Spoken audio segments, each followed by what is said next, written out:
Je retourne à la paix.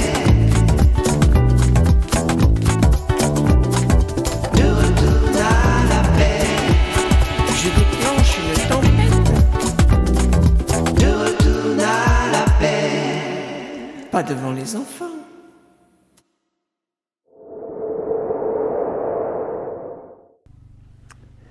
Allez, peace and love, que la paix soit avec toi. Chaman Chorizo vous parle des Amériques, où je vois beaucoup d'Américains.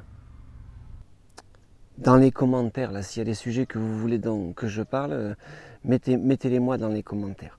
Si vous voulez me soutenir, vous pouvez me retrouver à Arrosoir Serviteur de Paix en un mot sur X, ou bien vous pouvez, si vous voulez soutenir la chaîne, vous pouvez aller sur le site www.cricrimusic.com, cricrimusic.com.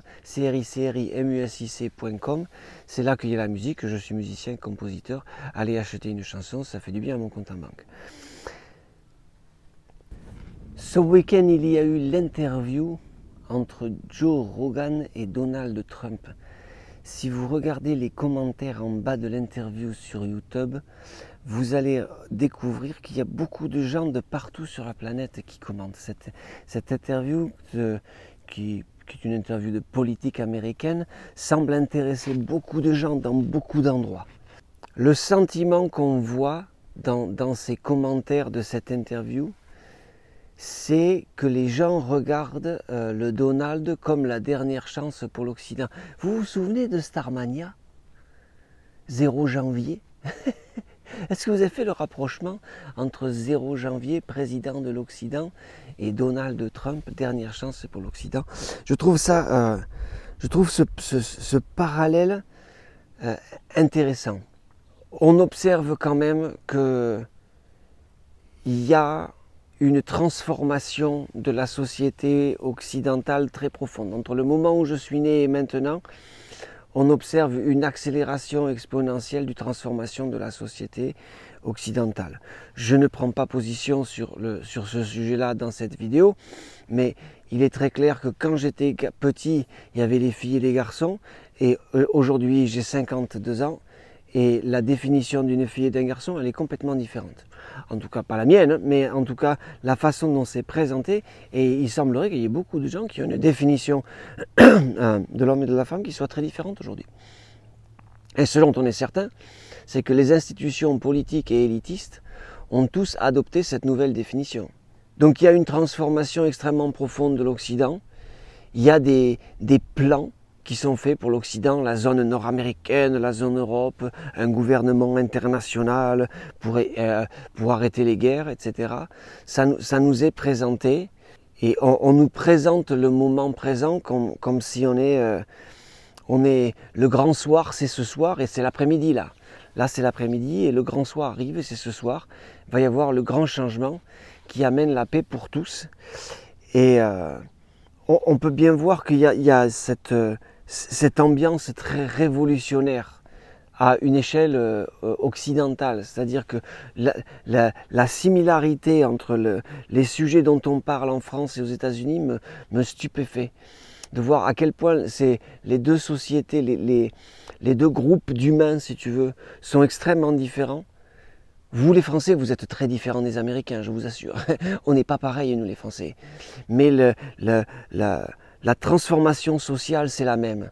C'est ça qui, moi, m'indique que la transformation sociale, c'est probablement plus le fruit de l'ingénierie sociale plutôt qu'une transformation organique et naturelle. C'est-à-dire qu'on était très cons avant, on était très cons et très racistes, et puis progressivement, on se libère de notre sexisme, de notre racisme, et on devient une société civilisée.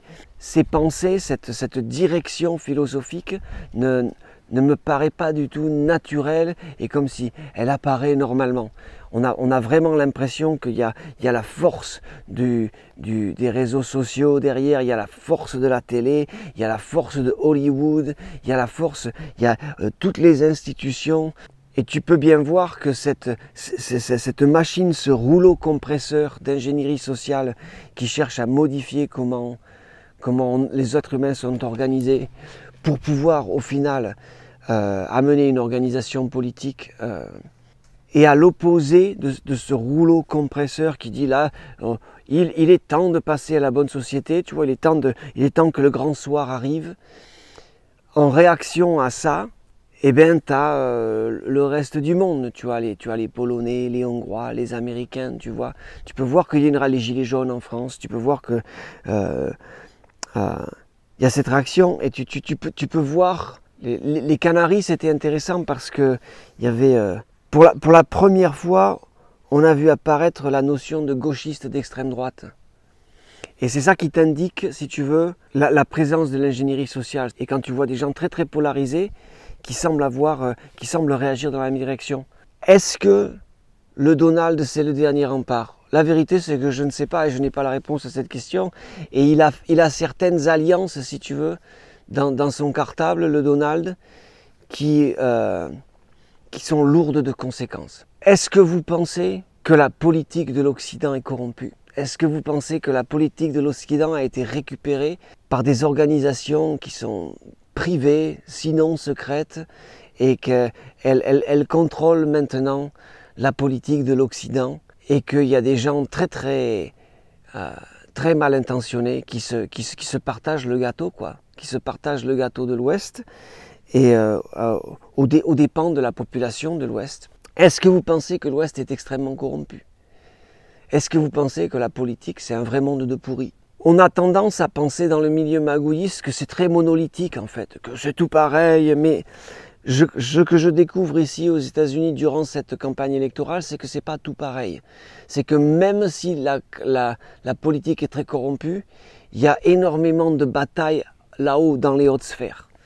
C'est que ces gens qui sont très corrompus, très psychopathes, très sociopathes, très malveillants, ils ne sont pas différents les uns avec les autres. Ils ne sont pas différents quand ils interagissent les uns avec les autres. Et il y a probablement une quantité de combats internes en ce moment à Washington qui est dure à mesurer. Est-ce que le Donald, c'est le dernier rempart pour l'Ouest? Je ne sais pas. On a quand même un peu l'impression que si le Donald il était capable de gagner et de faire avec l'Amérique ce qui a été fait avec le Salvador. Donc les gens regardent, si tu veux, l'élection du Donald parce que est-ce qu'il va être capable de gérer le problème des migrations planétaires? C'est-à-dire qu'aujourd'hui, c'est pas un problème est-ce que tu es pour, est-ce que tu es contre l'immigration. L'immigration, c'est mal. De déplacer les êtres humains de là où ils sont nés, de leur culture, pour les amener dans d'autres cultures, c'est mal. Ça fait du mal à tout le monde. Ça fait du mal où ils arrivent, mais ça fait surtout du mal là où ils s'en vont.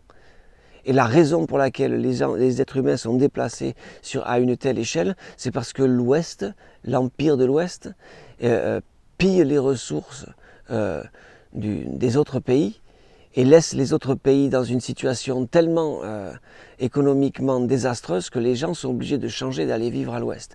Mais ça, c'est mauvais des deux côtés. C'est mauvais de piller les ressources de l'Afrique et c'est mauvais de faire bouger les Africains parce qu'on fait bouger les ressources de l'Afrique. Et c'est pas du racisme, ça. D'observer les migrations comme un problème planétaire et humanitaire, c'est pas du racisme. C'est pas bon de déplacer les gens. Donc la question, c'est est-ce que le Trump, il est capable de faire ça? Parce que s'il est capable de faire ça, ça veut dire que c'est faisable. Et si c'est faisable, ça veut dire que s'ils ne l'ont pas fait en Europe, c'est parce qu'ils ne veulent pas le faire, en fait. Est-ce que c'est la dernière chance? Je ne sais pas. Mais ce que je sais, c'est que s'il était élu et qu'il arrivait, et qu'il sait comment faire d'ailleurs, hein, s'il arrive à endiguer les mouvements migratoires et d'expliquer aux gens pourquoi il y a autant de migrations sur la planète, ça peut complètement changer ce qui se passe en Europe parce que ça changerait la compréhension des gens en Europe. On a un vrai problème de production d'énergie. La production d'énergie, c'est extrêmement corrompu. C'est une corruption qui est très emmêlée, qui est très diluée dans un activisme climatique, dans l'activisme climatique. C'est-à-dire que une fois de plus, si on sait comment modifier le climat, et on sait comment modifier le climat, à propos, il n'y a aucun doute, on sait comment faire tomber la pluie, on sait comment éviter que la pluie tombe, on sait comment détourner les ouragans, on sait comment alléger la puissance des ouragans, on sait comment amplifier la puissance des ouragans. Donc on sait mesurer le climat et on sait l'influencer de façon très significative. Ça veut dire quoi le dérèglement climatique? Est-ce que c'est le dérèglement, il est provoqué par les hommes, mais par les abrutis qui le dérèglent intentionnellement pour faire croire à la populace que c'est la faute de la populace? Ou est-ce que c'est un vrai dérèglement qui est mesurable? Et quand on comprend la corruption qui se trouve dans les universités. En d'autres mots, si tu n'es pas d'accord avec l'orthodoxie, eh ben, on ne va pas autoriser ta recherche. Est-ce que Trump, c'est quelqu'un qui est capable d'adresser ce genre de problème et de les régler? Parce que si c'est le cas, c'est pas que c'est la dernière chance pour l'Occident, c'est que c'est surtout le grain de sable qui va empêcher la machine de la transformation de l'Occident. Il a certainement la capacité à ralentir considérablement la transformation de l'Occident. Est-ce que tu penses que Trump, c'est la dernière chance pour l'Occident? Est-ce que tu penses que c'est un vrai pourri qui doit mourir?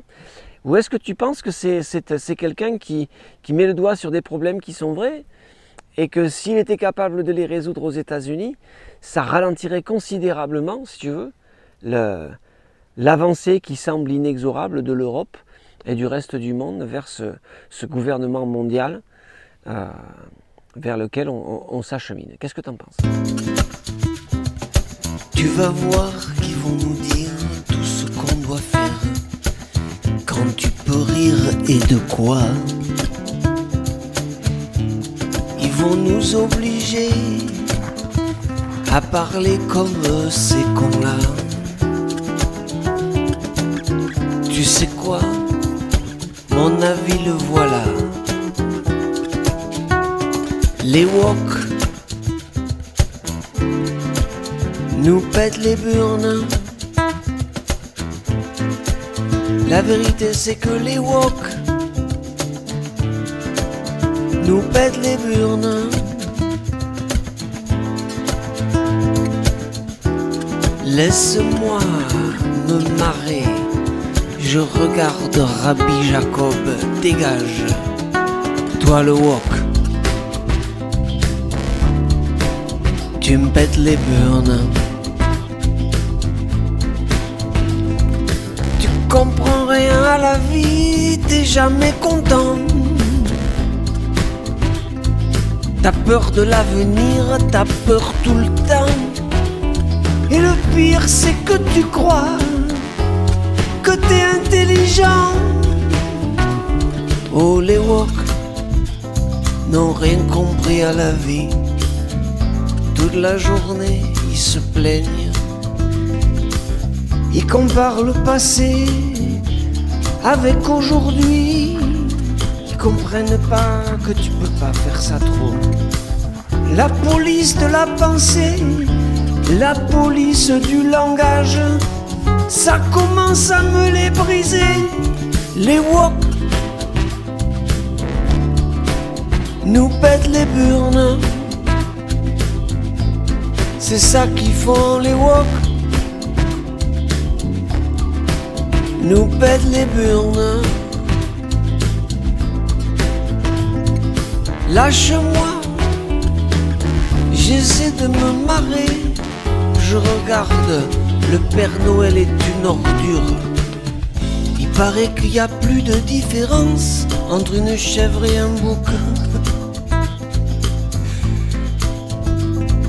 Il paraît qu'il n'y a plus de différence entre une vache et Ferdinand. Fernand Nathan, qu'est-ce que t'as fait? Quand je pense à Fernand, je mens. Et les woke nous pètent les burnes. C'est ça qu'ils font les woke. Ils nous pètent les burnes. C'est très bizarre. Il faut que ce sujet je l'aborde. Ces cons-là, ils ont peur que l'océan déborde. Les woke nous pètent les burnes. Les woke me pètent les burnes. Ce qui me soulage, c'est qu'ils auront tous mal aux dents parce qu'ils sont végans.